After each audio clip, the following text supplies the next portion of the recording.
Yeah, and we are live. Hey guys, Andy Tran with InnerBark Outdoors. Got to turn off my mustache and my patch. Today I am here again with Wingman115. He is from the Wingman115 channel, and you want to talk about what you guys do over there? Hi folks, I'm John from the Wingman115 channel. Basically an outdoors channel, anything outdoors, knives, guns, off-roading, photography, you name it, we try to cover it on that channel.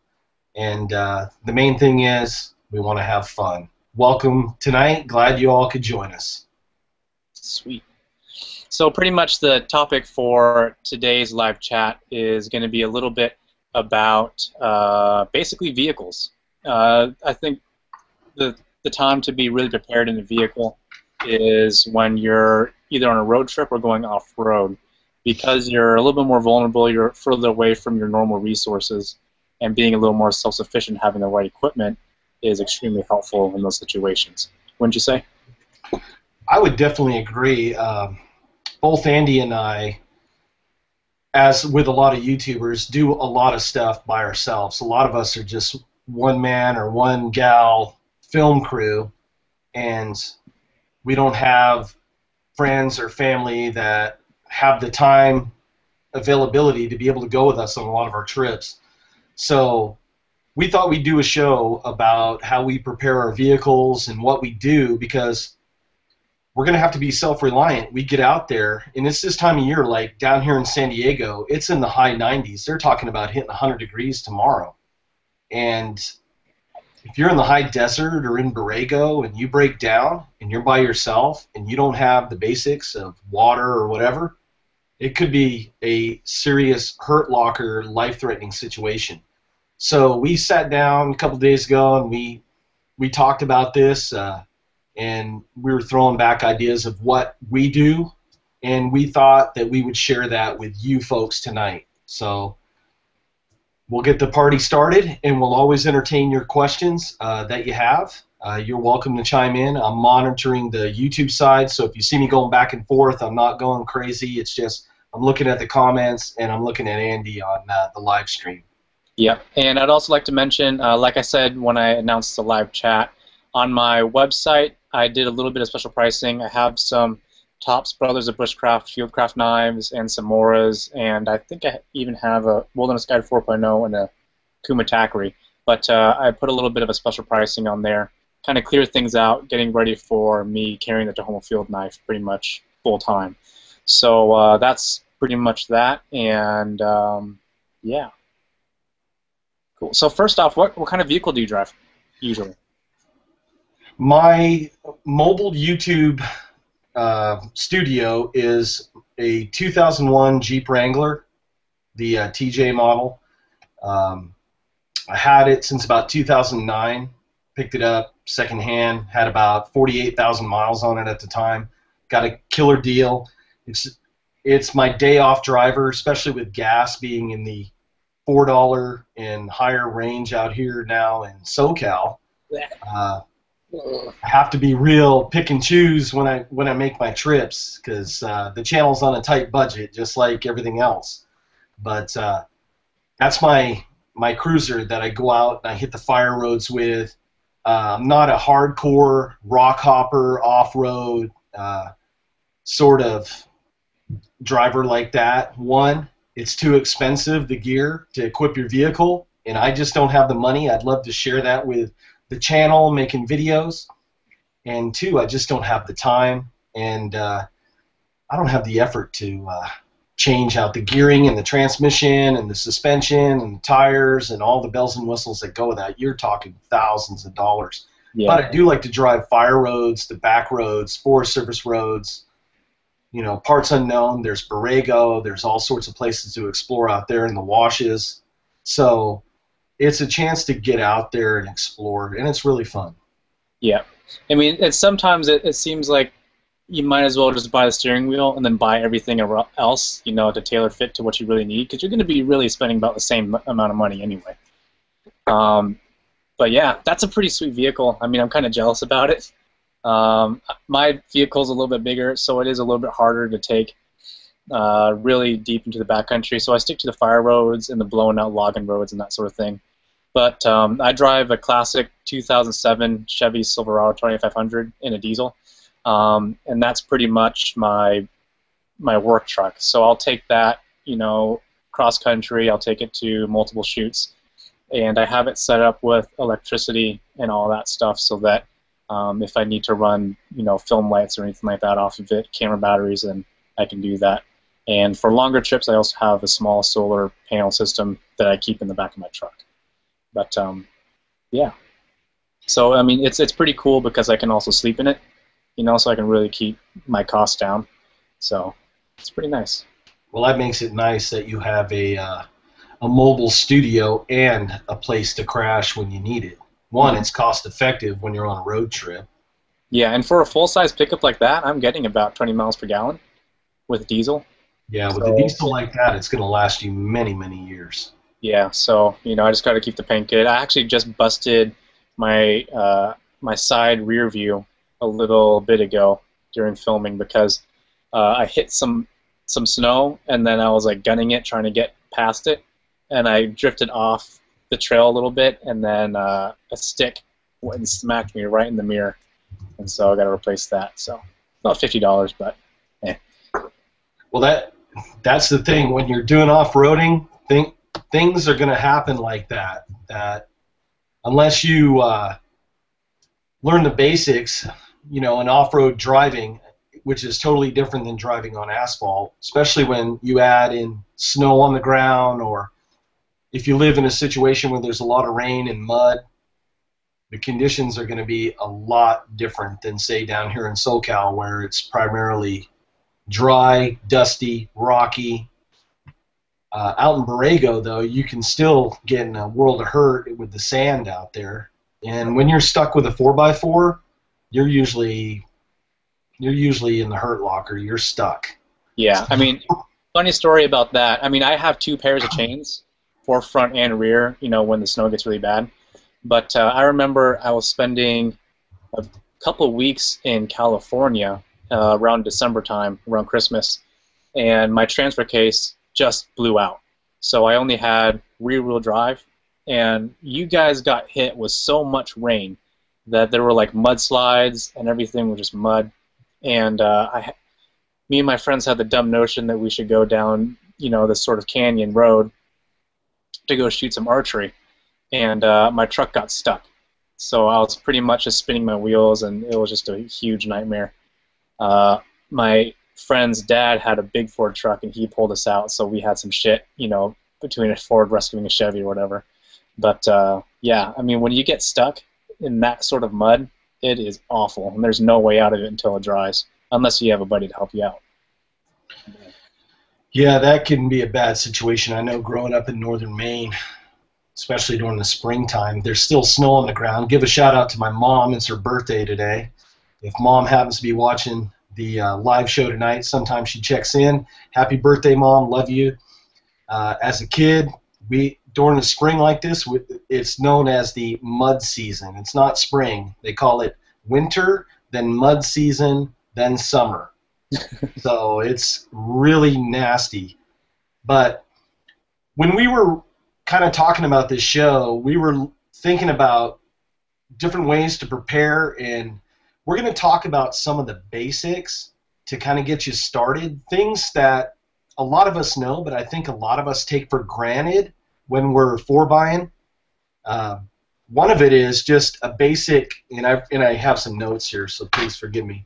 It's a pre-departure maintenance checklist. And we're all guilty of this. We all assume that the oil's full or the transmission fluid is full. But the time to find out is in your driveway, not when you're 100 miles away from home, or in Andy's case, he drives a couple hours to go to his nice property out there on the east side of the Cascades, and then all of a sudden your transmission's overheating or your differential or all that. So just a few things on a quick pre-departure maintenance checklist to look at. And we were talking about this a couple nights ago, and I'm guilty of it. I take it for granted that, hey, it worked last time, it's going to work again. So I need to check myself before I go out. It's checking the engine oil, checking the transmission oil, checking your brake fluid. One that hit close to home for me was checking the radiator coolant. I had a small radiator leak, and I was going up Otay Mountain. That's featured in one of my videos called Black Hawk Down Wingman Style. Close to Mexico, all of a sudden the check engine temperature light came on, and I was like, what the heck's going on? I got out there, and the reservoir's completely empty. So I had a leak in the radiator. I had to have that replaced. Another thing to check is windshield wiper fluid, especially you're off-road and you're mudding. How many times we hit a big bog puddle, and all of a sudden you got mud on the windshield, you can't see anything. That could turn into a scary, grab the bar situation real quick if you can't see the road. Checking your fan belts, checking the hoses to make sure they're in good working order, checking your seat belt, especially me in a Jeep, because you could roll, or I had a Suzuki Samurai years ago, you could roll those things real easy if you're on a bit of a camber. It'd be real easy to go over. Checking the air pressure in your tires. I think we all take that for granted. And your spare, for Christ's sake. Oh, my God. We're good to go. Having a full-size spare tire, not the little 50-mile-an-hour donut tire. I don't even think they're 50. I think they're like 30 miles an hour or something like that. The time to find out is now what it is, not when we're out there and you're in one of those pucker situations. Checking your brake pads, checking the brake shoes.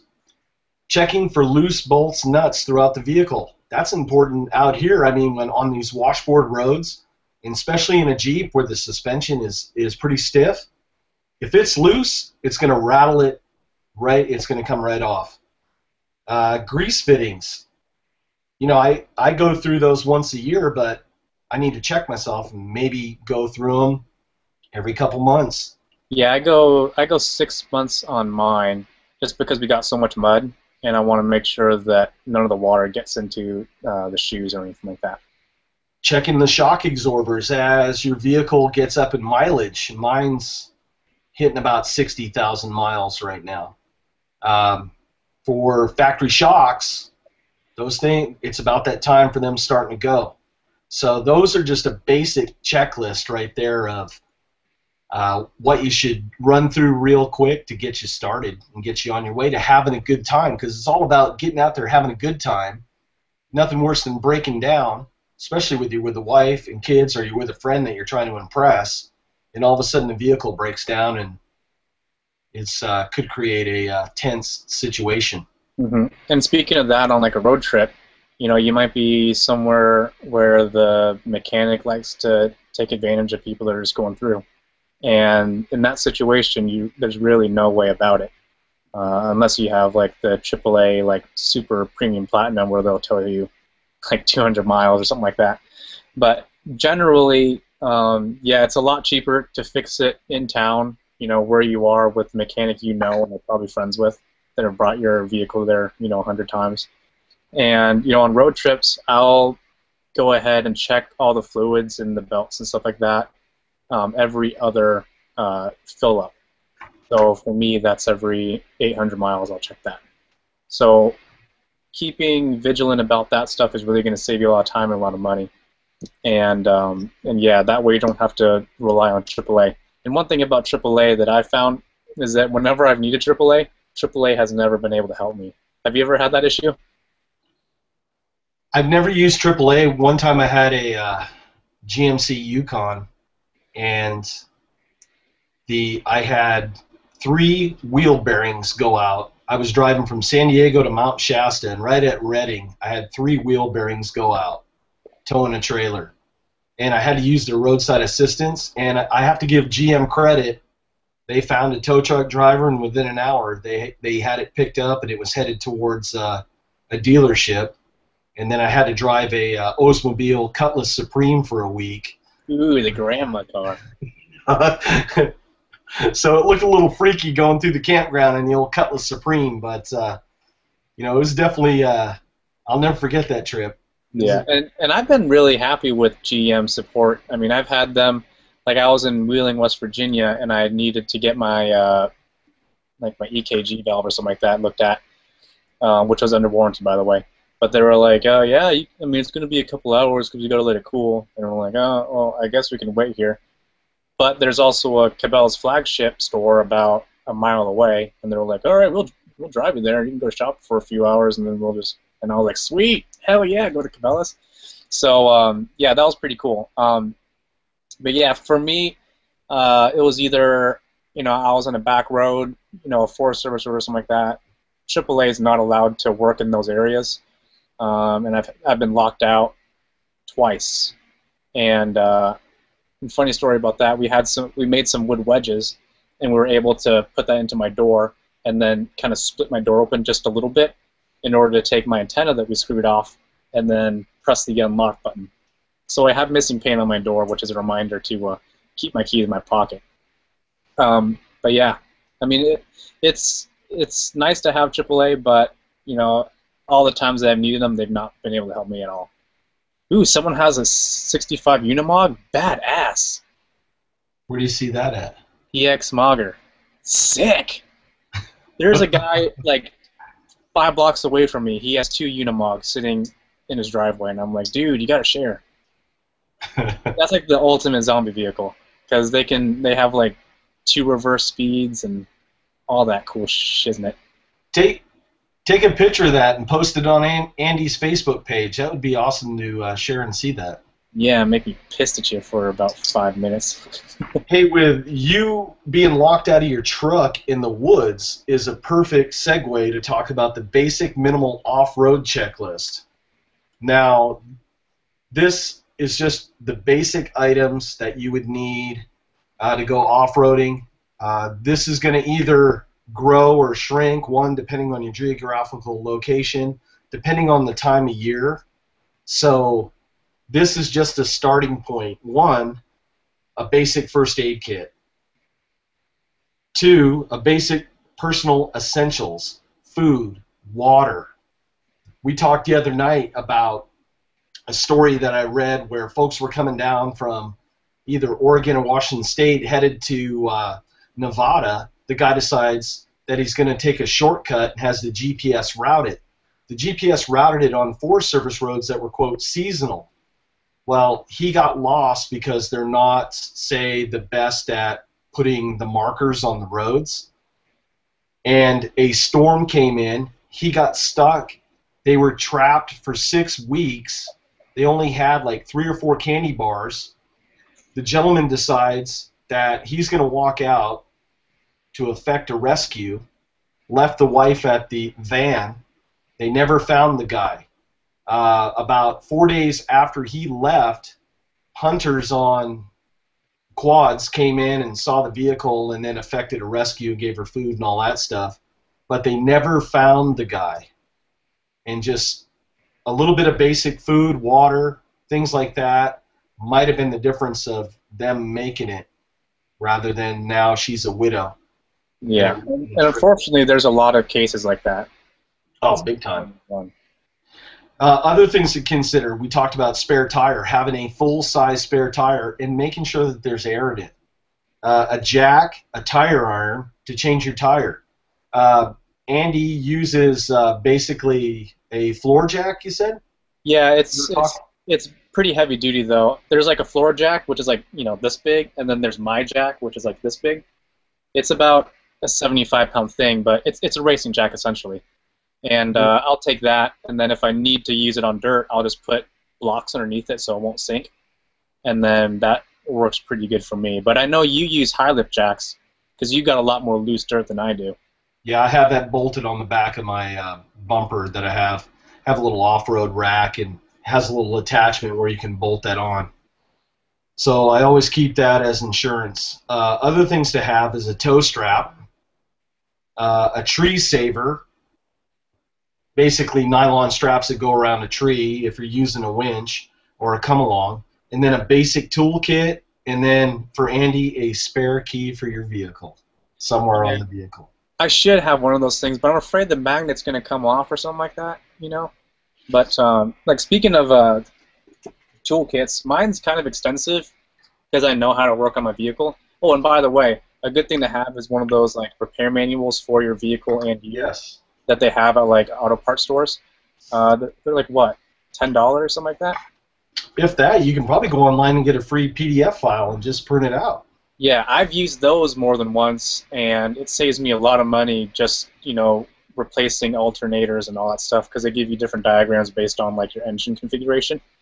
But pretty much when I go on, cross-country trips, I bring this toolbox, which is made by Craftsman, and so I have box wrenches, regular wrenches, a bunch of other stuff. I have a diagnostic code reader, and I have an infrared thermometer.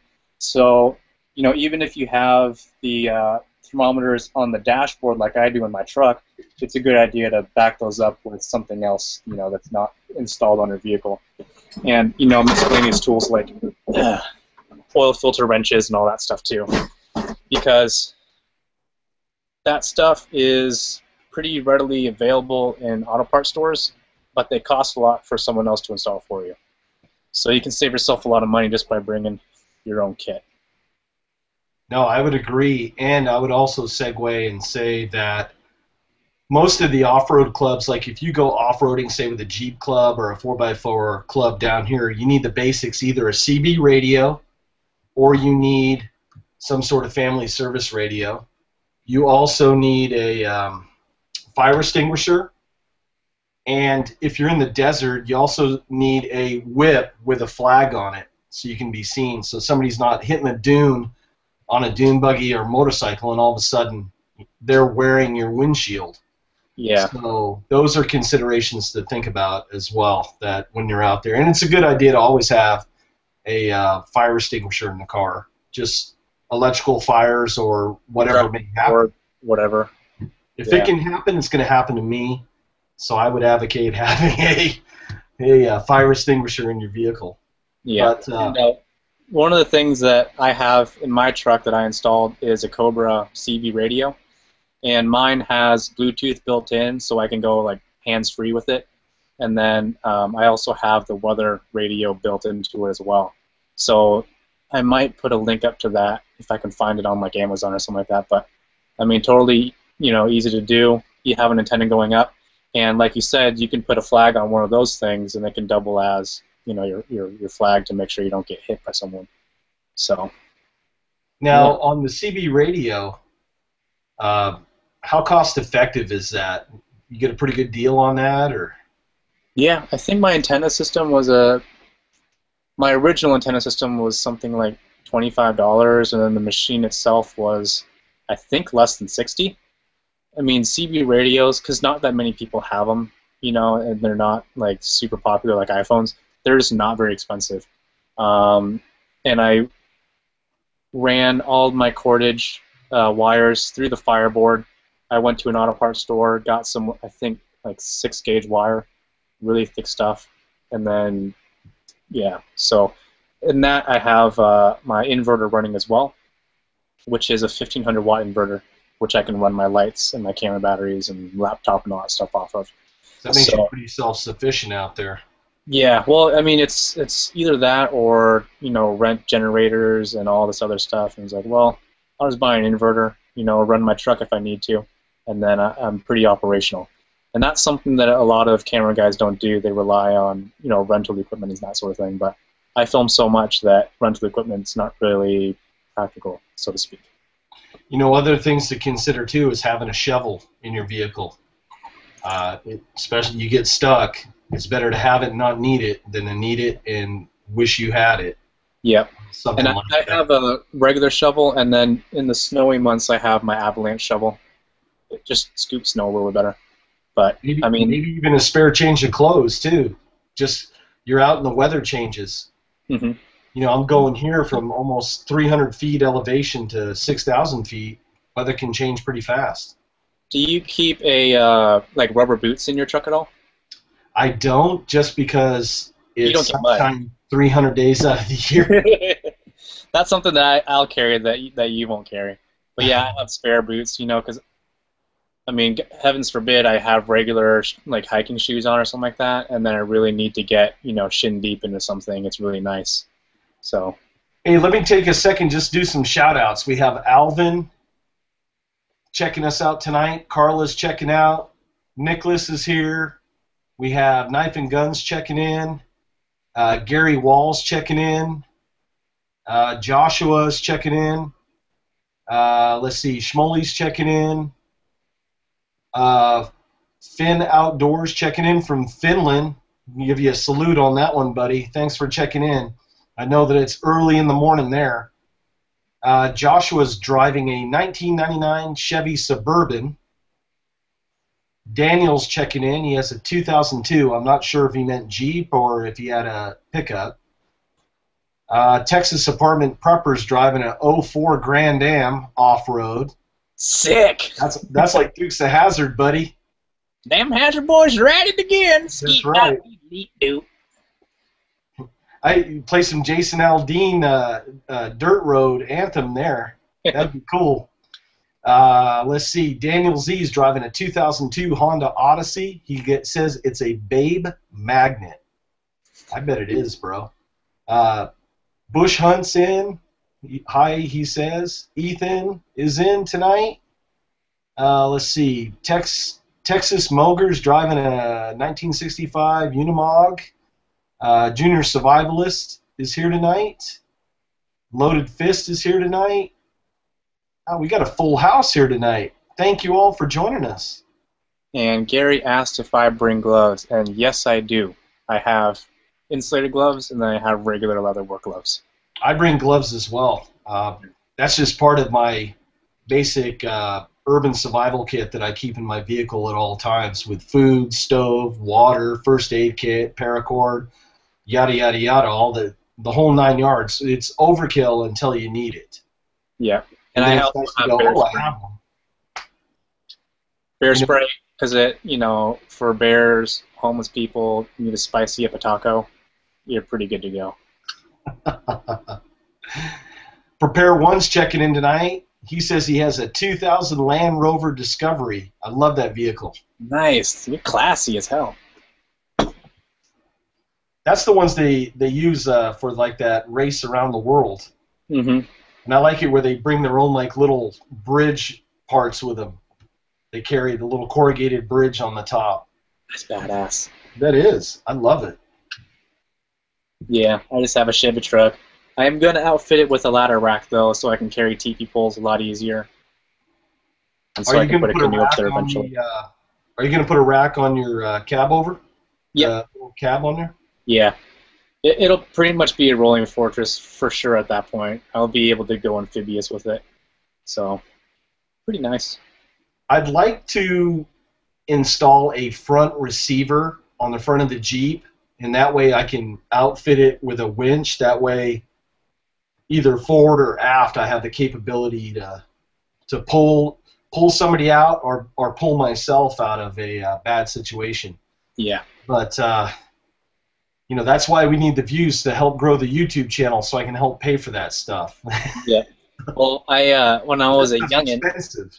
Like 6 months after I got my truck, I was about 18 years old or whatever.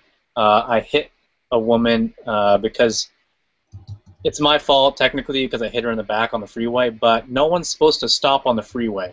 She was stopped on the freeway. Anyway, I hit her and I destroyed my bumper. It was just like bent down, but my cousin, because he owns a body shop, put a jack underneath it and bent it pretty much straight. And so if I ever get a lot of money from like the lotto or something like that, the first thing I'm going to do is buy myself an off-road bumper. So thinking Road Armor maybe? What brand were you thinking about getting? I'm not sure yet, because I'm running like a wilderness rack on the back, and that has a rear bumper. And I think that they make a full one that has kind of a jog in it where it protects the wheel wells, and it has like a brush guard for the lights. Mm-hmm. But just their basic models, like $1,200. So, but they're bomb-proof. Oh, and by the way, they make them here in San Diego. So, supporting a local business. Which means shipping will be free because you just can just go pick it up. Just go right down there and have them put it on. Yeah.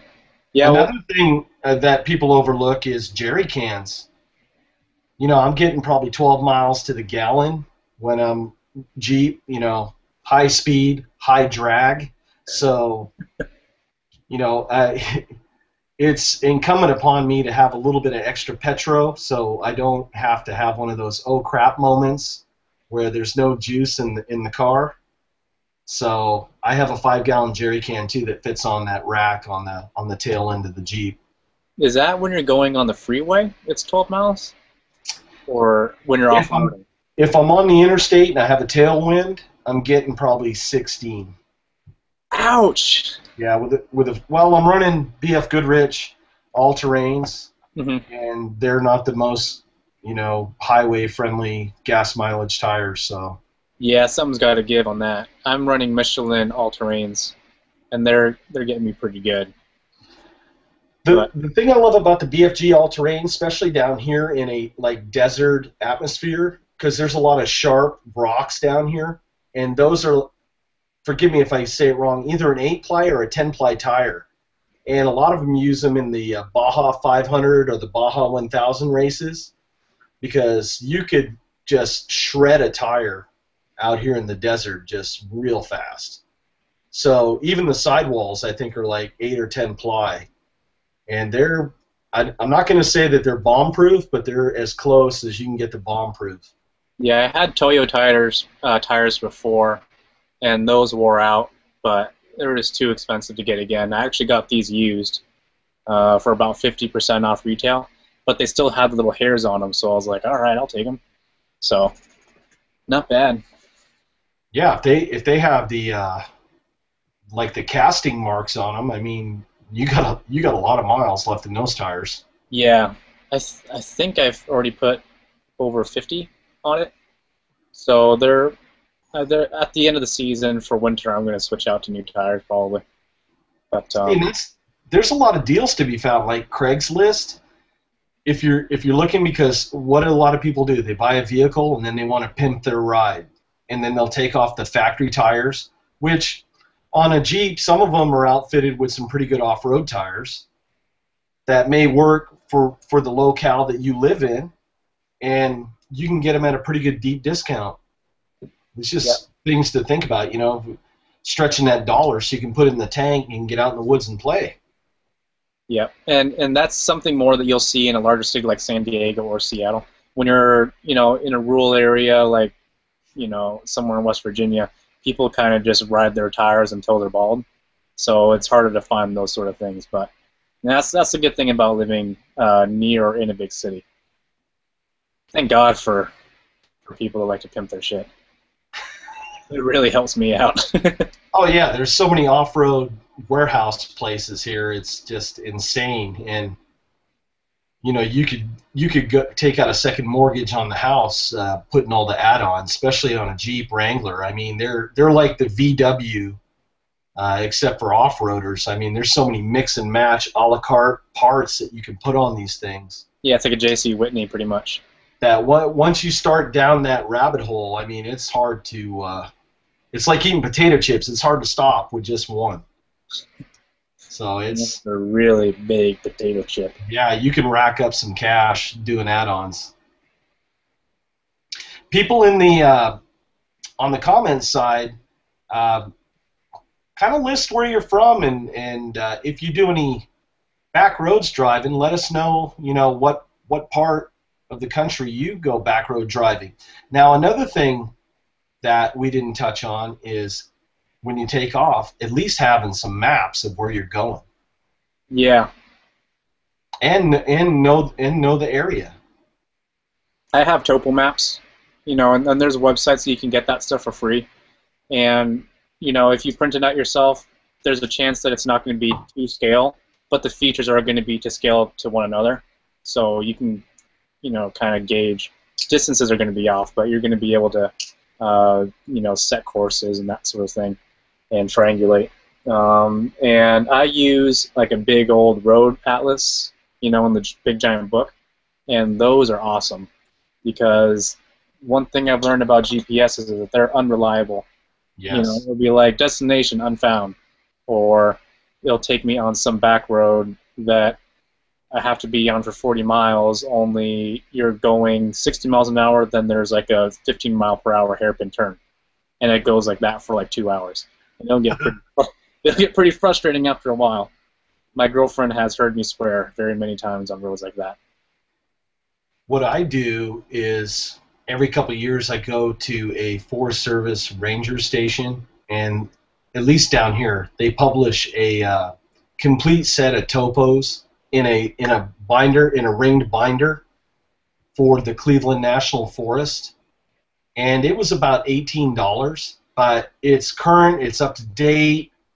It shows land access of what's national forest, what's private land, because down here there's a lot of arid pockets that are private land, and you don't want to be off-roading, or you don't want to be hunting or fishing or doing whatever on somebody's property without their permission, because then you lose land access for everybody.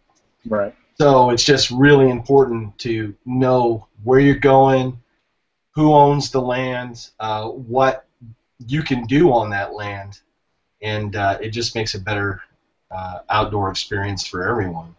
$18 though, that to me is a steal, because here for a map this big of your general area, it's about $6. Yeah, this was like 30-something pages of topos, and it was like 8 by the standard sheet of paper, what, 8.5 by 11 or something like that? Yeah. That's pretty good. I would go for one of those if I found one over here. A Texas Mogger says he recently found 3 of the banned Scepter MFCSs on Craigslist, best fuel can, in his opinion. He also says the LC Industries military water cans work really well. They're inexpensive, and you can get them on Amazon. Loaded Fist says you can't have jerry cans on your ride in his town because crack and meth heads will swarm his vehicle like zombies. That's unfortunate. That is unfortunate.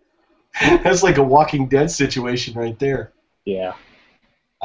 Dale is from Upper Michigan, and he says he cruises a lot of the sand trails up there. Josh was going to go on a 5,000-mile road trip. I'm about to go on one in a few days, man. That's cool. I hope he makes a YouTube video of that. Hey, and for folks that don't know, Joshua started a YouTube channel as a high school project. So I urge everybody after the show to go over and check out his channel, help him out on that. That's his senior high school project. He's doing a sort of like a video blog on bushcrafting. So a little shameless plug out there for Joshua. Good luck on that. I remember my senior project. It was just a video.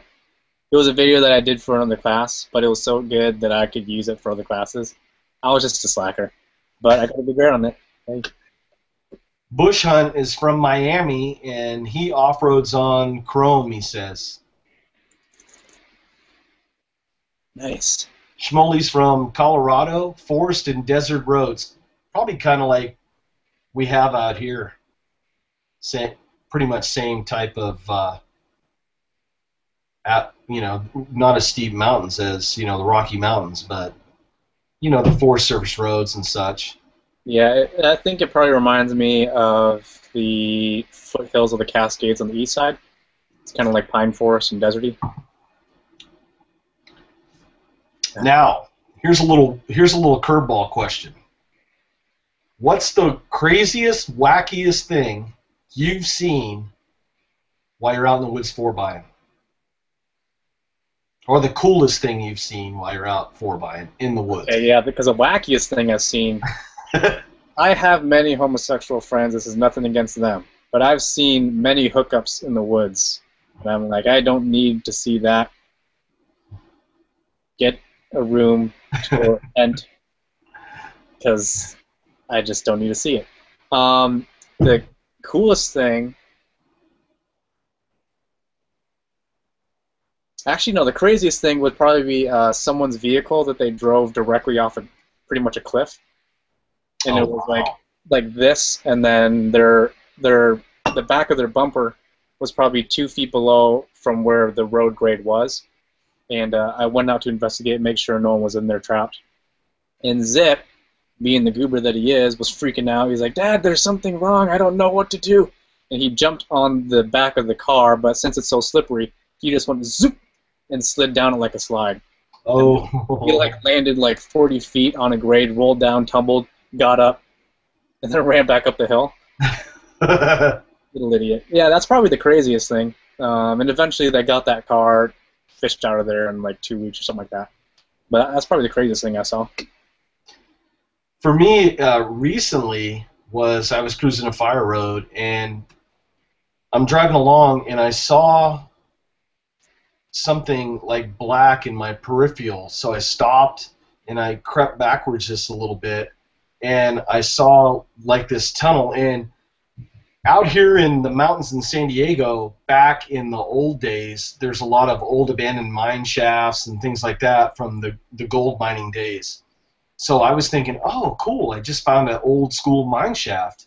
And I'm scouting it out. And then all of a sudden, I see this face of like a canine showing, and it's about 15 yards away from the Jeep.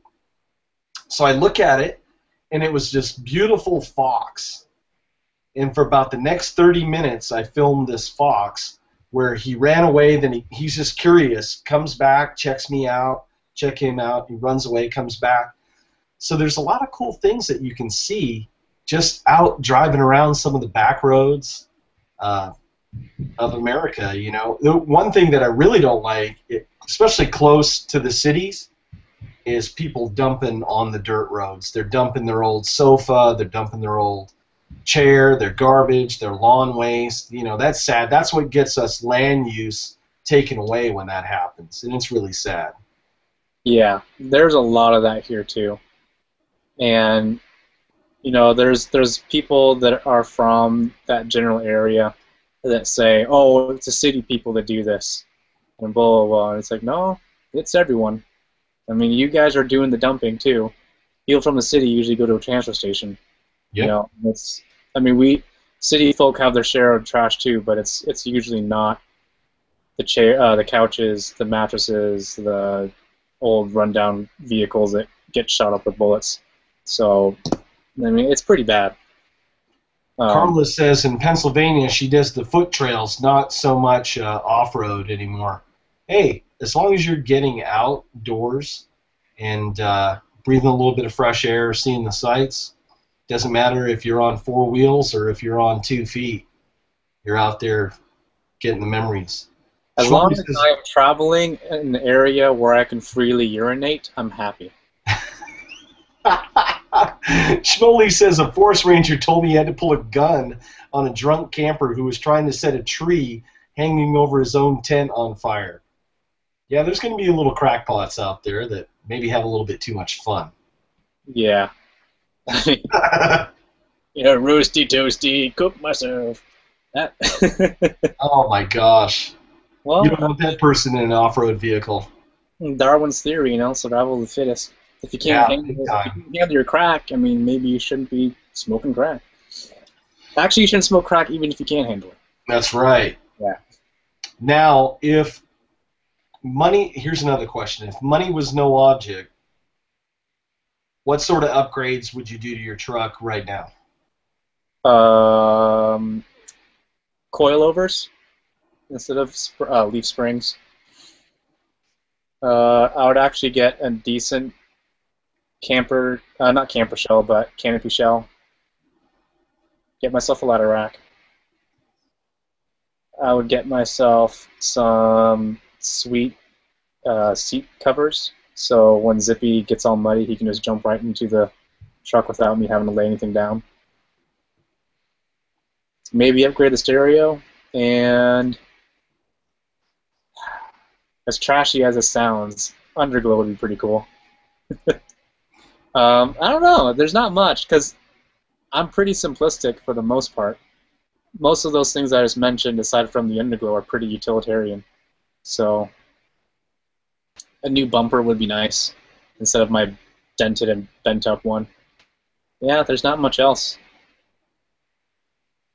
Oh, I mean, on the camper or the canopy, if I could have some sort of turret, you know, to put a camera or a machine gun, that would be sweet.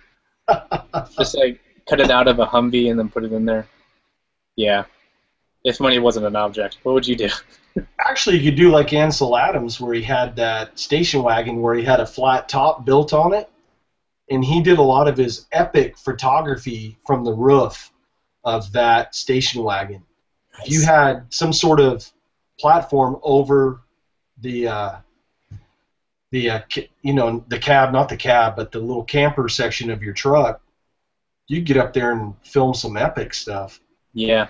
The problem is because my truck is so big, if it blows over about 25 miles an hour, I can't take long shots without a little bit of rocking motion, Yeah. unfortunately. Me, I'm like you. I believe in keeping it simple because the more bells and whistles is just more stuff to break. Like I said, I'm not a hardcore like rock hopper, doing these gnarly trails. I just don't have the money, the time, and the effort to go do that with all the hobbies that we do. But I would definitely probably put a front receiver on. I would get a winch, and I would probably get a really cool light bar with the new like LED style light bar to light up the way. That's pretty much it for me. I mean, the more stuff you have, the more stuff can go wrong. So Yeah. I try to keep it simple as well. Well, would it be possible to turn my truck amphibious if money is not an issue? Yeah, you could go to Walmart and get that seal spray just seen on TV, that rubber stuff, There we go. because they did a floor of a boat with a screen door. So technically, yeah, you probably could. Okay. Yeah, then I might do that just because it would be sweet to be able to go hunting and then fishing with the same vehicle. Just put some of those cedar telephone poles on your running boards and Yeah. then spray that rubber sealant on the bottom. I think you'd be good to go. Yeah, just make sure you don't open up the doors. Get in and out of your truck like they do in NASCAR. Just hop right into the window. Little Ricky Bobby. Not first, last. Infantryman says, San Diego, hey Wingman, do I need an adventure pass to start hitting these back roads? Yes and no. Certain parts of the Cleveland National Forest is outside the boundaries of an adventure pass. That's why I suggest, one, stopping at a local ranger station and getting the maps, because mostly in a recreation area is where you need the, quote, recreation pass, the $5 extortion fee that they're going to charge you for daily use. There's certain parts where I go to in the Cleveland National Forest on Forest Service roads that you don't need an adventure pass. And you only need it if you're stopping, if you're going to stop and park your vehicle. If you're just driving, you don't need it. But if you're going to stop, park it, it has to be displayed or else you'll get a fine. And hopefully you don't break down and then you get fined. Correct. So I would spend the $5. It's a good insurance policy, and the money does go to improve the Forest Service campgrounds, the information centers, the ranger stations, because I've seen them directly here locally do improvements. So a lion's share of that money does stay in the district. So it just doesn't go to a general fund and they spend it. That's crazy. Something the government does that actually works. Yeah, this is one of the few things that actually I'm seeing, positive things on, so it's not a bad deal. Nice. Prepare One says he'd get full lockers. See, if you're doing hardcore off-roading, then yeah, I could see that. Alvin said he'd get a lift kit. I'm a little bit leery about, if I put a 4 or 6-inch lift on the Jeep. One, like today with the Santa Ana winds blowing really bad, going through the high desert mountains, something like that might just boop, blow you right over. I have torn so many pairs of pants getting in and out of my truck. My truck is high. If I lifted it at all out, that'd be bad. Unless I got some steps, which I hate. I hate steps. I just like hopping in and having it clean and not interrupted with any bars or anything. Joshua said if money was no object, he'd replace everything. Just get a new vehicle. Schmoley says to get a pop-up camper. Speaking of that, there's a lot of really cool campers that will fit right on the back of your truck now that are like pop-up tents. So they're They have like Coleman like tent trailer style. yeah, that are right on the back of your pickup truck. So Nice. the little cab that you have over the tail bed, the roof part of it opens up and you have a full tent up top. That'd be sweet. That is sweet. That's people. A lot of people in Australia are using those. Let's see. Tex Mogger said if money's no object, he would get a nice winch. Yeah, I mean, if you're off-roading a lot, and I mean just going really off-roading, then I would be a big advocate of having a winch, or the least having a come-along to get out.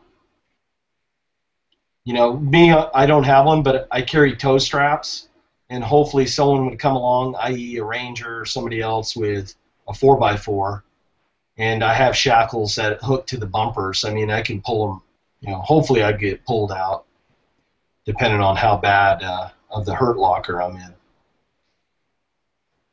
Whenever I see a come along or a winch, I'm thinking of that scene in my Jurassic Park where it's like raining and he's trying to like pull the shit out. I forget what it was. I just remember. Right before the Velociraptor sprays him in the face? Yeah, I think that's the one.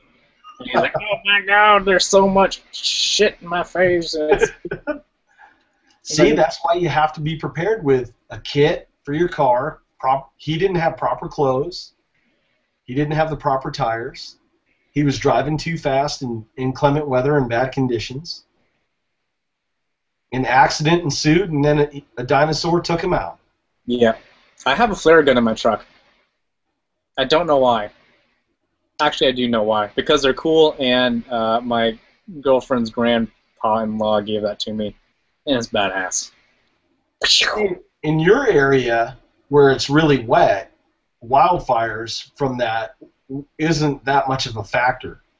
But gosh, if I touched off a flare gun out here, oh man, it'd be like hitting a powder keg out there. I was thinking, like, if I wanted a really cool exit from a really bad fight scene, I could, like, pull off a natural gas line and then drive off and then shoot and make the place explode. Kind of like the Bourne Identity. Exactly. Or freaking Shooter with Mark Wahlberg, you know, when he blows up that cabin in the end. Oh, he didn't use a flare gun, but, you know, you get the idea. Or, you know, somebody in an outboard motor, you just take the gas line off it, and then the flare gun, you're good to go. Yeah. Yeah, I like it. Folks, we've been watching too many action movies. But that is basically the basic kits you should have for your vehicle. Yeah. I can't stress enough having enough, especially down here this time of year with these bad Santa Anas and it's 100 plus, having enough water in your vehicle, having enough food in your vehicle, having a first aid kit. I mean, if you break down and it's $110 out, you could really be in a bad situation fast. Yeah, and keeping space blankets, because you can put that over the top of your car and close your doors over it to reflect some of that heat off, having windshield reflectors, things like that to reduce the greenhouse effect are really going to help you out. And I keep a sleeping bag and stuff like that in my truck that I have specifically for my truck, so it never leaves you know, the safety of my toolbox. And that's something that is important, at least in here, where temperatures can get pretty low. And when and if possible, stay with the vehicle. Yeah. Nine times out of 10, the vehicle's found long before somebody who leaves the vehicle. Stay with the vehicle. You have instant shelter right there. So now all you have to worry about is food and water. If you have that covered, it might be a bad situation, hot, cold, whatever, but hopefully you won't die from exposure or whatever else may ensue with bad weather, cold weather, floods, snow, wandering around in the woods. It would just not be conducive to living a long life. Yeah, I mean, because the vehicle already serves two things. First off, it is shelter. Second off, well, if it's a good vehicle, shelter. Second off, you have a signaling device because you're already immediately big. Open up that hood of that mofo, and then that's the universal signal for my stuff don't work. So, And worst case scenario, start cannibalizing that vehicle. mhm. You can always replace a car. You can't always replace the wife or your child or granddad or grandma that happens to be traveling with you. You can always get a new vehicle. That's why there's insurance. That's why there's all sorts of things out there. It's just an inanimate object. If you're broke down and you're in a bad situation, I would cannibalize that vehicle first thing. Yeah, and that's why you don't take Shelby Roadsters off-road. Yeah. You know, you don't want to be taking a 200 grand vehicle off-road and then cannibalizing it potentially. But look how many times people go and they don't want to touch the vehicle, and then they wind up dying from exposure or some other thing that happens to them. Yeah.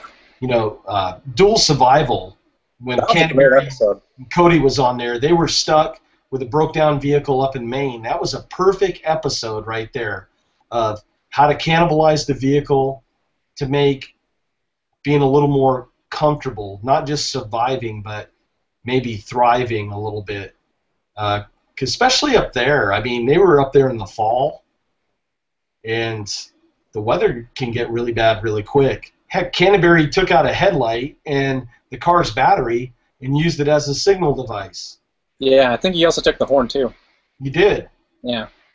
So I would definitely cannibalize the vehicle if at all possible. Mm-hmm. And if it broke down on you, there's a good chance it probably wasn't that great of a vehicle anyway. No. Well, you never know. Sometimes you can roll off the lot with a brand new one and have you know, you bought the first one on a Monday morning or the last one on a Friday afternoon, and maybe they didn't put as much quality into it as they should have, and you have problems with it. Exactly. God, that would blow. So it would. Hey, we're going to open it up to some open questions. If you guys have any quick questions, concerns, what we're doing, where we're going, if you want to shout out what we're doing, post them up. We'll talk about them here real quick. What would your, because this is the one of the questions that's going around, what would your truck gun be if it could be legal? Like anything you wanted to. What would my what? Truck gun be? Like if you could have a dedicated truck gun, or in your case a Jeep gun, what would it be? Ooh. My first pick would be the Judge. I think someone already said that. Living Survivalist at Taurus Judge with a variety of rounds. See, that's not legal in California, so guess what? If it was legal, that would be mine right there. You have a shotgun. It's small, it's compact. I mean, multi-purpose right there. What would yours be? M60. What's that? I chose an M60. You know, for the elk or whatever. Be like Rambo. Murdoch, I'm coming for you!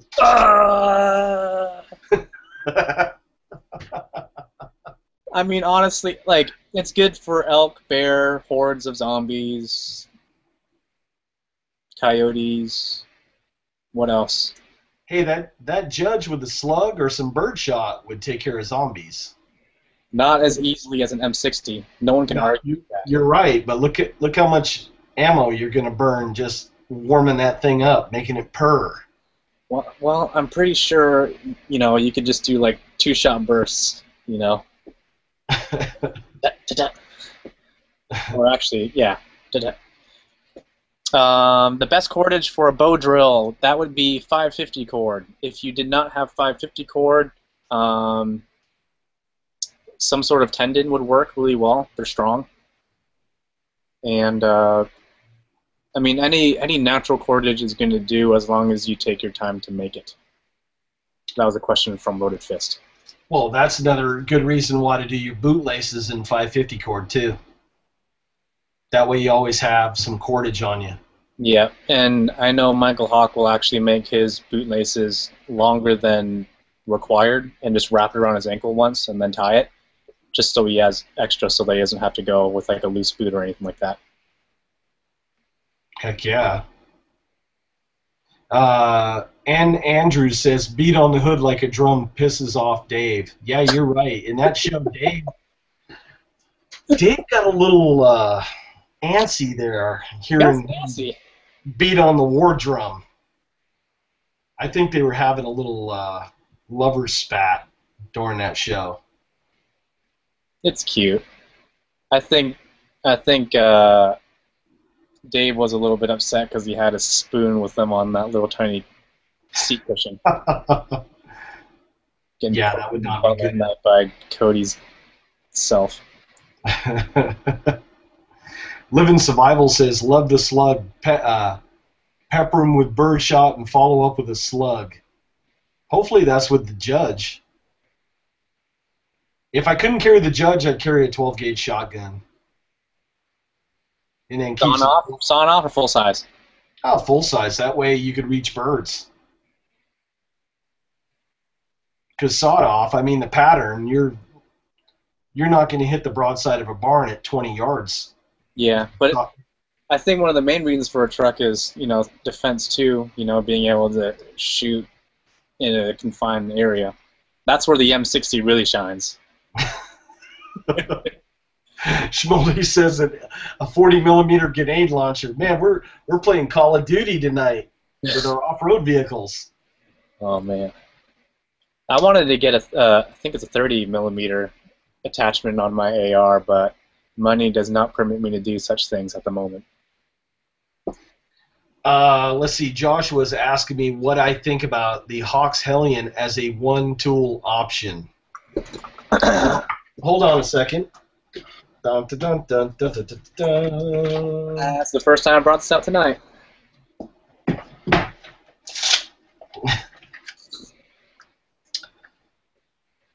Andy and I were both lucky enough to do videos on Hawks Hellion, and I think we both agree that I think Hawk did a good job on this. Mm-hmm. For what it's intended to do,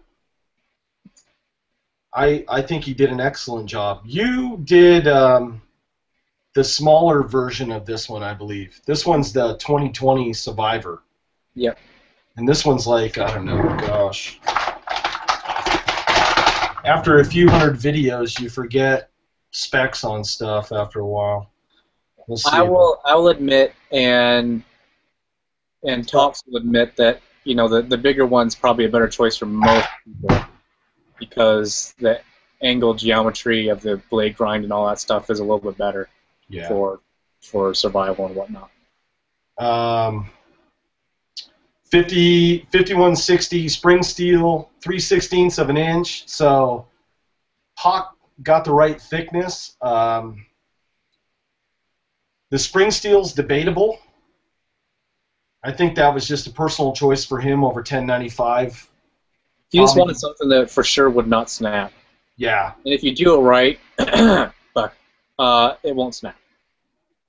Yeah. So, as a one tool option, if I wasn't going to get the Tahoma, I'd get the Hawks Hellion.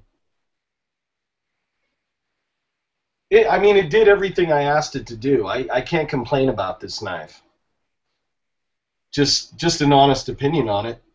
Mm-hmm. I was beating on an old oak tree with it.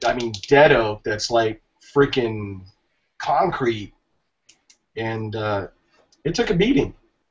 And then I think you were like batoning logs with it, and I think you made a fireboard or something with it, right? I pretty much did everything from start to finish to make a friction fire with it, and it does fine. Thing is, I have to respect Hawk. The guy has got the dirt time. With his military experience and with all the stuff that he's done outside of that, working on behind the scenes on TV shows and then being in front of the camera, he's got a lot of dirt time, and I it works for him. And he 'Cause went he's above and beyond what the military teaches you, in survival school. They definitely, big time. yeah, because they don't teach you much, but he, had an edge for it, so to speak, so he pursued a little more. Living Survival wants to know, he'd be pissed off if the new design is similar and better. The new design that I'm working on with Tops Knives is actually going to be quite a bit different from this, so it'll fill a different niche entirely from this. Wingman knows what it's all about, but I'm not quite ready to release any details about that yet. I had to sign a non-disclosure agreement. Yeah, I'm gonna get your left nut if you say anything. And then Dale said you don't like the top edge. If you order through Tops, or later on if you order through me, there's a version without the top edge. I like having a top edge because it has a secondary blade, and also makes it really nice for stabbing, so getting through material and that sort of thing. And yeah, it just does a lot better. And splitting and all that stuff, which is why people don't like to have a top edge, is that you can baton on the other side and it's just as effective. It's just a little bit strange for people to switch, so that's that. Believe me, there's enough of us YouTubers that have beat on that knife severely, especially the traveling knife. So if that knife was not going to hold up to the abuse between twang and bang, beating the hell out of it with that twisted oak or whatever he used. He almost busted a lung on that one. Yeah, I beat the hell out of it. Chris, with that dead frozen log of death behind his house, hacked on it. And that knife still held an edge. It took the abuse. I mean, I drove it into stumps. I was tweaking it back and forth. I mean, it had just enough give to it, and that's a testament to the differential heat treat that Tops does. They do an excellent job doing that, and not every knife maker does that. Yeah, and I don't think any other production company does it. That's something that you'll see on custom-made knives a lot. And so that's why I chose Tops to do my knife, because if I wasn't going to have that quality and I guess the quality of a Tops knife, then I wasn't going to make it at all. God bless Ron Hood, but I would not drive this into a stump like I did the Tahoma, and I would not tweak it like this because I don't believe this knife would take it. And that's why I haven't done a video review on it. Yeah, keep that nice. That's a desk knife. That's what it is. I mean, God bless Ron Hood. I mean, he's the godfather of bushcrafting and outdoor survival skills. Him and Morris Kazansky. I mean, those guys are some of the living legends. And Ron passed away a year or two ago, a couple years ago. But I think Buck could have done a better job. Speaking of that, though, if you can find one that's made by Tops, looks exactly the same as that, only looks like a Tops knife, buy it, because you got the same Tops quality and you have an amazing design made by Ron. And you're probably going to be paying close to $1,000 for that, though, at this point, because they don't make them anymore. I had a couple videos where I talked about truck knives, and I don't know if you want to leave your high-end knife in a truck just for one break-in factor, but I would keep a blade also in a vehicle. And heaven forbid, something happened to your EDC that you're carrying on you or whatever, at least you'd have a backup blade with you when you need it, along with, hypothetically, if you had a truck gun as well. Mm-hmm. Loaded Fists asks him, what brand of boots do we prefer? Well, you know what I wear. I wear Danner boots most of the time. I had other ones. I wore 510 boots for a while, but they're designed over in Southern California, and whatever kind of glue that they're using to put the rubber to the the outer sole and stuff like that in the body of it, it just doesn't hold up to the Northwest, and it peels within 6 months. So I'm wearing Danners right now. I just split some of the seams on it, so I'm going to repair that a little bit. And then once the heels wear down, then I'm going to send them in, we have them rebuilt, and have it sent all back. And then I have other shoes that aren't boots, but yeah, those are pretty good. I'm currently running Red Wings. I've had them for about 2 years. They're they're running pretty good, but I'm looking for something else. I'm real picky about footwear, and they're nice, but I wouldn't say that they're the cat's meow. Um, so I'm in the market. I'm looking for another pair that I can wear out in the woods, because the main concern, I want something that has uh, high up, that's at least 8 inches or higher over your ankle. One, just because of all the little stickies and thorns and stuff that get hooked on your pants or your socks, and it just makes for a very crappy experience. And number two, it's rattlesnake season down here in San Diego County, and like Andy, on my days off, I am out and about, and there are just so many snakes out right now. It's just crazy, especially now with the heat. They are coming out in droves. So, and we go by ourselves, so it's be nice to have a little extra protection, in that event that a snake strikes your leg. Yeah. I'm very careful how I walk in the woods. I don't step over a lot of things. I step on top of it and kind of do a little leap off it because of the snake factor. And, it's good also to have a heavy step and kind of walk around like an asshole, because the snakes will hear you coming from a while away, and they'll be like, all right, I should get out of here. If you're tiptoeing and sneaking around, you could sneak up on a snake. And that's the same thing if you're lost, too, and you're walking around. Be an asshole, hit stuff, break twigs so that trackers can find you later on. A lot easier for them. Jake says he missed the meat of the show. What point were you all talking about motoring? Basically, for the first 50 minutes of the broadcast, we talked about off-roading and then opened it up to like open forum real quick. Dale says he just got a Rat 2, and he beats on it. That's his new EDC. Nice. And what is our favorite EDC knife? That would be, well, in a wood situation, obviously I'm going to choose a Tomafield knife because it's designed to do what I need it to do. But for the city, I carry a SOG Vulcan. And I think this is it VG10? Yeah, it's VG10. And I like this because it has a really nice lock on it. It's smooth. It's sharp. It's VG10. The edge is held pretty well on it. And the handle is three-dimensional. It has a little bit of a swell in there, so it's very comfortable to grip in the hand as well. I'm also using the Tahoma this year out in the woods, doing some long-term testing on it. I use a Benchmade H&K folder. I'm not sure the model number. I know that they don't make it anymore. I don't have it. It's in another room. But and then my one before that, for many years, for like 12 years, was this Spyderco Endura 4 till I lost the belt clip. It used the old school like threaded stud in there, and I lost that, so it kind of retired it now.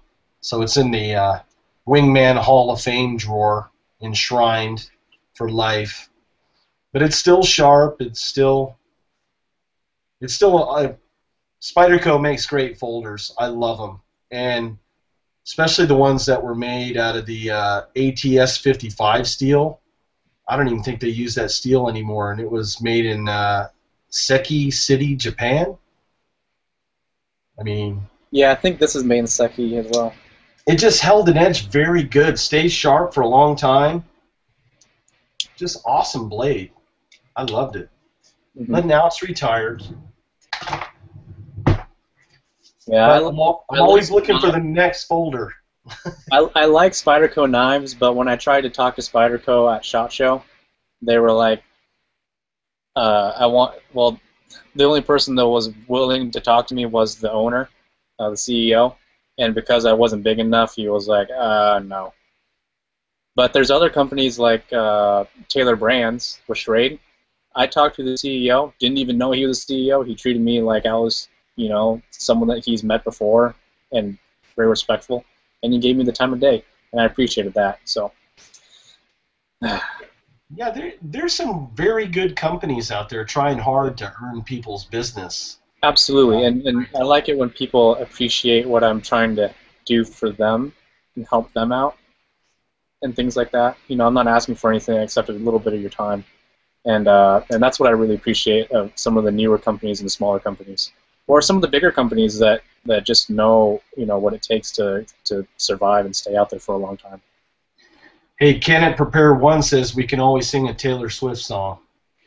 Yeah, he probably read that thing where I got busted whistling Taylor Swift on the trail. For folks that don't know, Andy was out hiking a couple days ago and was singing a merry tune going down the trail. I was whistling, okay? It wasn't singing. But in my defense, I didn't think anyone was out there because it was cold, it was foggy, it was raining, snowing, and hailing throughout the day. And so I was like, all right, I'm alone. I'm going to just whistle so I don't run into bears. And so I was whistling some Taylor Swift song, and the guy comes around the corner with his dog, and I'm like, oh, shit, busted. So Dale asks us if any of us have seen the new SE Zancudo. Did you see that SHOT Show? I didn't see SE. They're a pretty direct competitor with Tops Knives, and since I'm a designer for Tops Knives, I didn't really do that. Not saying they're bad knives. It's just not. I can't do that. I have an Azula, and I have an SE4. 1095 steel. They both hold an edge really well. Can't say anything bad about them. I mean, they perform for me. I do have Missoula, and it's a cute little knife. It is cute. I think the sheath is pretty decent on it too, which is good. Now, do you wear it as a neck knife, or do you use the belt clip? I just picked it up for testing just to see what their quality was. It's pretty good. I mean, you know, can't really complain. It's definitely made more utility. You know, it doesn't have any liners or any fancy features. It's pretty just a bare bones, simplistic, flat ground blade. You know, so but yeah, it did well. Let's see. Ultimate Survivalist uses a Spyderco Manix 2 cool knife. Schmoley uses a Rat 1 and a pair of Military 2. I believe that's a Spyderco. Let's see. Schmoley also said a Zero Tolerance 0770 is headed his way. He dropped down some coin on that one. Congrats on that one, buddy. I have a Zero Tolerance that I still got to do a review on.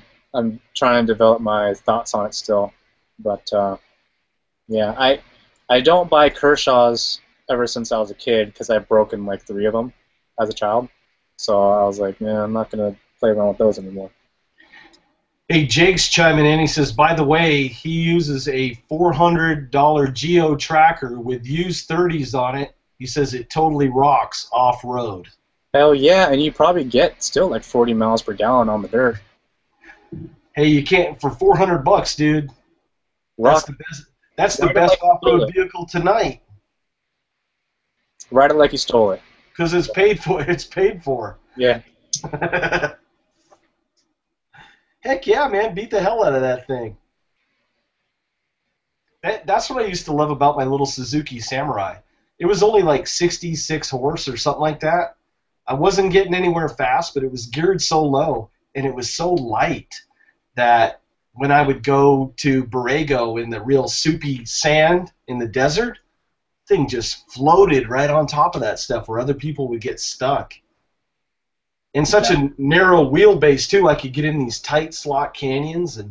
Well, I remember watching some mud bogging over in West Virginia at a county fair, and the guy that won had a little dune buggy thing. It was like a VW just stripped and kind of sexified. And he made it all the way across where everyone else was only making it halfway maybe. But that's because he was like gunning it at the very beginning and then skimming on the water like a rock. And he made it to the other side. And I'm like, what? Pretty cool.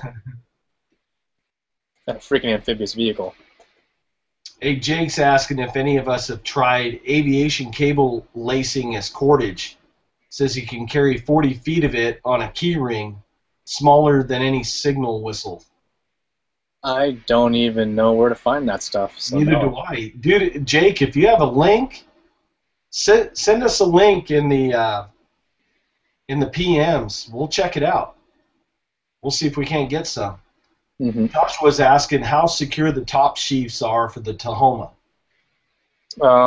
I from my store I have an option. Well, I will have an option. I don't have any right now to get snaps on it, and it's pretty secure. The plastic insert really is just to protect the sheath from the knife and vice versa, so that you don't cut through it on accident. So when people are like, "Oh, it doesn't provide any retention," we know that, and it's not designed to. Retention's through the straps, but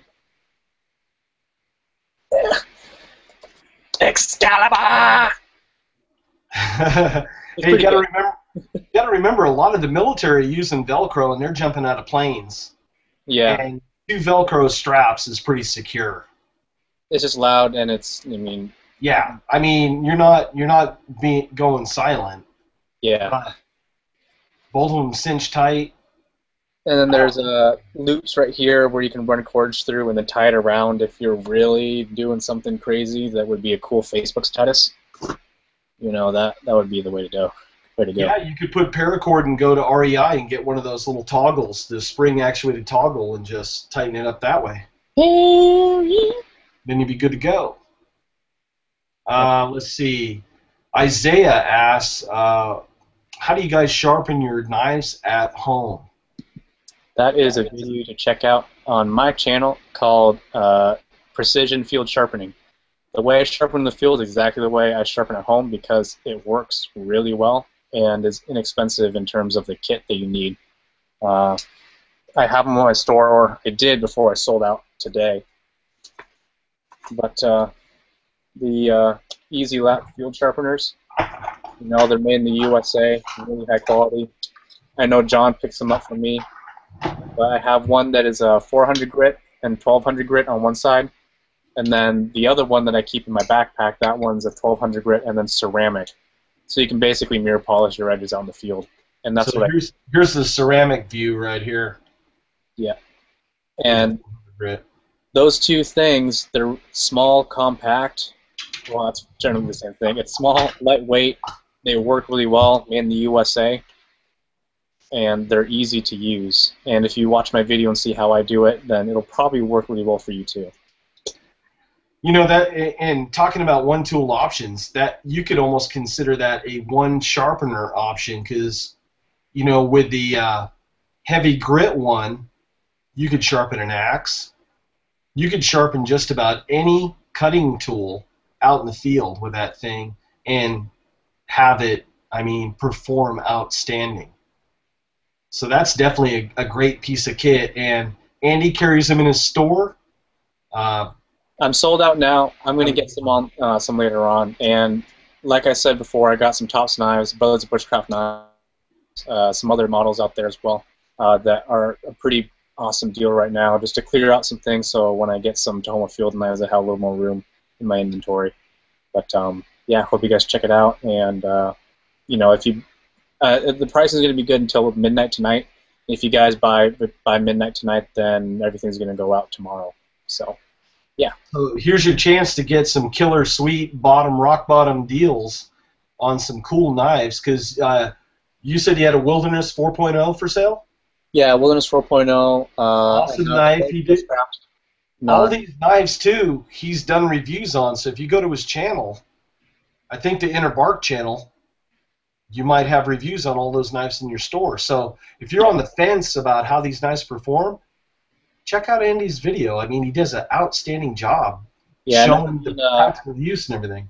On the website as well, the videos are in the descriptions, or on the page, so you'll be able to see, how they perform, how they feel, and what they're capable of. So, Ultimate Survivalist asks, do we prefer carbon steel or stainless steel for survival knives? Carbon. I'm a carbon guy.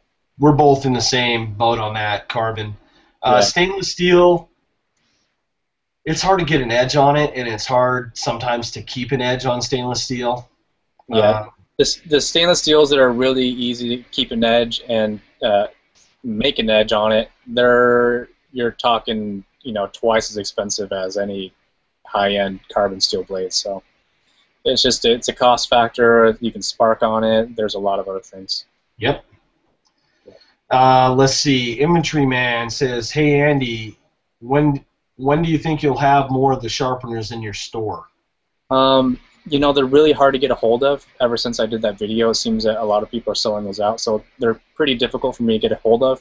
But I'm hoping to get some probably by the end of May, because I'm going to be doing my road trip, so I'm not going to be able to do too much inventory stuff. So I'm going to be on the road. But yeah, look for it then.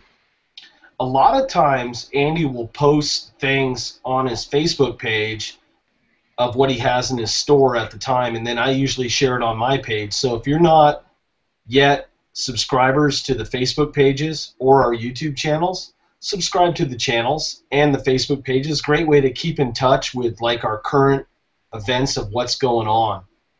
A gentleman asked also if you plan on having a Kydex sheath for the Tahoma.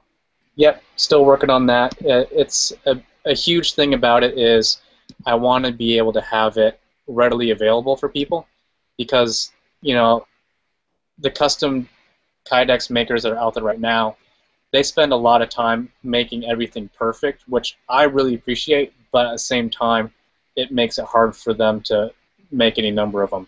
So what I'm going to do on my store is I'm going to have Regalia make a version of the Tahoma sheath for those that really want something special. And then I'm going to have a general one which is really good, just less custom features, if that makes any sense. So you'll be able to see two sort of price points and styles, and also turnaround times as well for that. And I'm talking to a guy down here in San Diego. I'm going to have a meeting with him and see if he can't be an affordable option for Andy as well.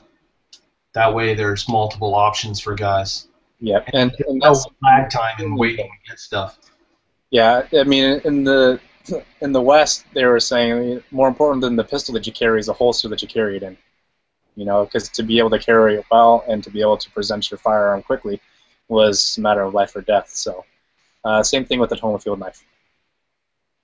And the thing about sheaths, I mean, people are real opinionated about sheaths. You either like Kydex or you like ballistic nylon or you like leather. One of the three, and you're usually pretty diehard on your choice on that. The good thing is we're trying to find affordable options for everybody. Yep. That are functional. And that's why I chose, the ballistic nylon sheath. It's a great starter kit. You can put stuff in here like I recommend that you do. I have my sharpener, have a few other survival items in there. So it's really kind of a pretty decent to good all-around sheath. Some people don't like it, and that's totally fine, but they usually have someone that they like to go to for Kydex anyway. And I'm going to be providing the names and resources for you to get some of my favorite Kydex guys too. Now, Kim from Prepare One asks if you plan on posting any videos on your trip. Yep, I should be doing a lot, hopefully. I'm going to be doing some camping in New River Gorge in West Virginia. Going to be doing a lot of stuff driving to and from, and then I'm also going to be stopping by TOPS headquarters, and I'm going to be getting the basically first video insight on what they do in the realm of TOPS knives. Because so far, the only thing we've been able to see is some still photographs, but there's no video or anything like that. So you get to see, TOPS manufacturing at its best. Isaiah asks both of us if we were going to do a long-range trip into the woods, what pack would you take? Probably my civilian pack. I wouldn't take a military pack. It's too heavy. No, yeah. If I was going to do a long-range trip, it depends if I'm staying on a trail or bush. Now we're starting to debate trails or we're bushwhacking. I have an external frame Kelty pack, a Tioga, that can hold a lot of stuff. And the neat thing about it is, with that external frame, I mean, I could lash and secure a lot of items on more stuff than I would want to carry. I could put on that pack. So I would probably go with that Kelty Tioga external frame pack. It just works really well. Mm-hmm. Sonoran Desert Preppers checking in. Thanks for showing up, buddy. Tucson in the house. Well, we're Volcano Florida's in the house. running up on 1.5 hours. Yeah, so I guess a couple more questions and then wrap it up. Okay, rapid fire. A couple more minutes and we got to roll. Ultimate Survival asks, how many knives do I normally take? I only take one, the Tomo Field knife. I usually take two. I take my folder, my EDC that I keep on me all the time, and then I have the fixed blade knife. That way, if I go in the drink or something happens, remember, 2 is 1 and 1 is none. Hopefully, I have both, come out of it with both. But worst case scenario is I hope I still have one. Mitchell wants to know if we commented on water filters. Yeah, I carry a water filter pretty much with me wherever I go. I have the MSR MiniWorks. Yeah.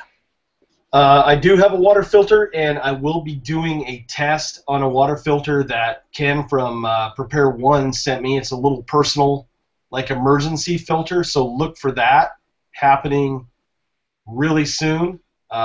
I'm doing some testing on that, and he sells that on his website over at prepare-one.com. So, little shout out to Ken. He's been a big supporter of our channels, throughout this whole endeavor. So I really appreciate his help. Let's see, Schmoley, a day or two Kelty Red Wing 50, 3 or more, 65 liter and up. Yeah, I would do that. I have a Gregory Z65 internal frame backpack. I did a week-long Sierra trip with it a couple of years ago. It worked fine.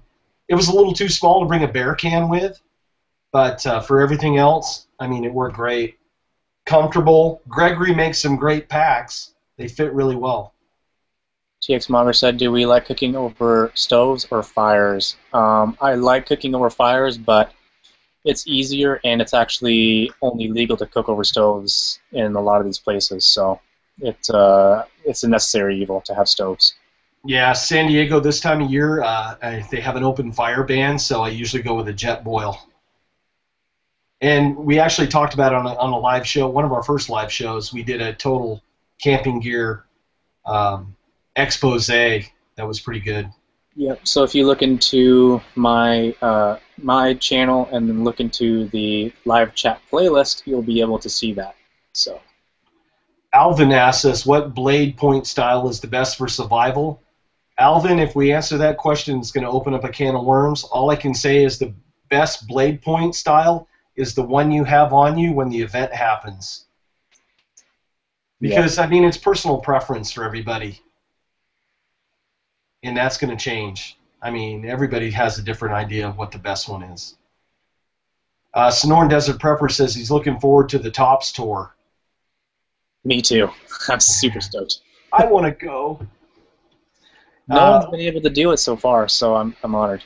A little insider information, I'm looking to fly to Seattle maybe in the fall-ish.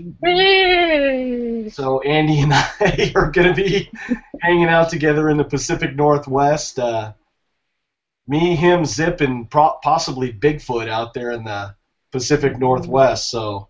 And we're not talking about my girlfriend. My girlfriend's probably going to be there too. She's tall. She's not Bigfoot. So we're looking to do some videos together and go out and have some fun. Yeah. I would say that pretty much wraps it up for the show. I mean, we've gone an hour and a half. Time flies by fast on these shows. Yeah, I wanted to keep it at an hour, but shit got too fun. Yeah, it always does. Yeah. Cool. Well, yarg. Well, I would like to thank Wingman115 again for popping on this chat and sharing his thoughts and opinions on all the vehicle EDC stuff. And I'd like to thank all of you guys for chiming in again. And thank you for those who have already ordered some stuff off my store. And yeah. I want to thank Andy. I want to thank all of you folks for watching. And we're just on here having fun, having a good time. And I look forward to seeing you folks on the next live chat. Until then, thank you.